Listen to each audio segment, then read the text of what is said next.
বিসমিল্লাহির রহমানির রহিম। এই তো নতুন আমি আরেকটা থ্রি পিস নিয়ে আসলাম।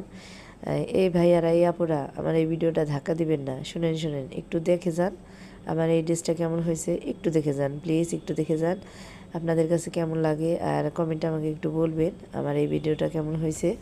আর আপনারা যদি কেউ নিতে চান তাহলে এরা আমাকে অর্ডার দিতে পারেন।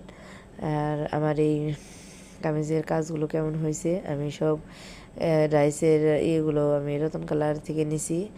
আর এই কাজগুলো তো অনেক সুন্দর হয়েছে, আপনাদের কাছে কেমন লাগে আমাকে কমেন্টে জানাবেন। আর কেউ নিতে চাইলে অর্ডার করবেন। আমার এই ভিডিওটা দেখতে থাকুন, অনেক সুন্দর কাজ হয়েছে মাশাআল্লাহ। আর কেউ ধাক্কা দিয়ে সরিয়ে দিবেন না, প্লিজ প্লিজ প্লিজ দেখতে থাকুন।